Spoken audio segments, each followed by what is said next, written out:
Hi guys, my name is Mrs. Ledbetter and I am the Business and Finance and Logistics and Internet Wealth teacher here at Summit High School. I'm making this video because I'm excited to share with you guys the results of our research and development project that we've been working on in both my Business and Finance class and my Logistics and Internet Wealth class.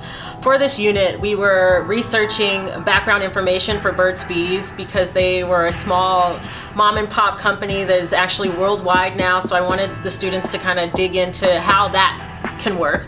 But we also went through the process of developing our own product. Not only did they create their own formulations, they branded their product, they named their product obviously as part of the branding, and designed their own labels for their lip balms. So I'm just really excited about all the hard work that the students put into this product, and I really wanted to share with you guys what they did. So I do have some students here that would like to talk to you guys about the things that we did to develop this product. So please enjoy, and if you see any of these students on campus, congratulate them for a job well done. Thank you.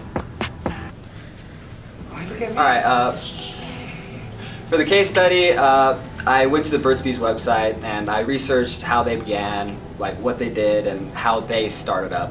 You know, because I take inspiration from companies that, you know, had humble beginnings so I could build myself up for my company in the future.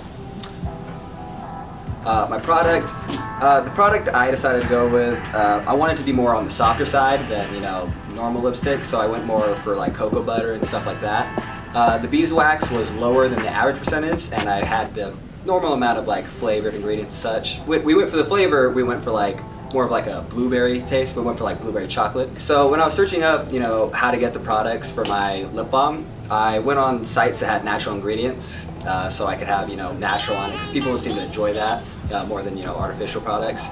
We ended up getting 40 cents per, you know, for the entire thing to ship it and everything. And if we sell it at $2, we have $1.56 for like profit, so, you know, decent amount. Okay, so what we did for the manufacturing is we needed to make sure we weighed and measured the beeswax, because we needed to make sure we used the adequate amounts. We didn't want to make our product overly greasy, overly waxy, make it too soft or too hard. You know, we needed to make sure the product was as best as it could be. So we needed to really make sure we had all the grams down, make sure we used the adequate amount, make sure it was properly stirred, and the process in and of itself was very quickly actually. So it took us about roughly 45 minutes to make 50 lip balms, and as Kyle said, we're making $1.56 profit.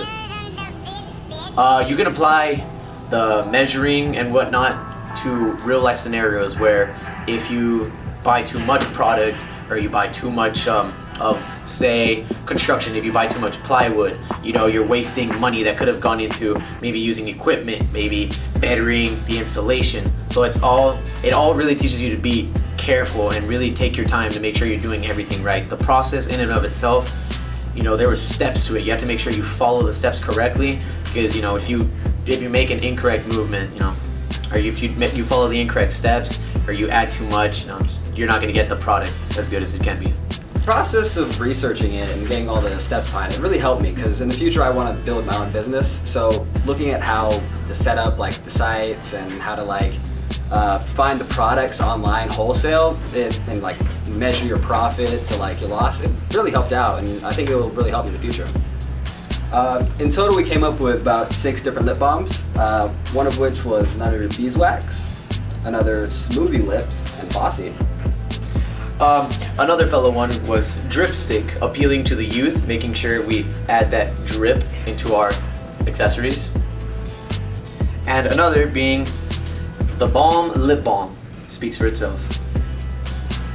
We will actually be selling these lip balms here on campus for $2 each, so please come out to the quad during both lunches, and we will be out there every day until we sell out.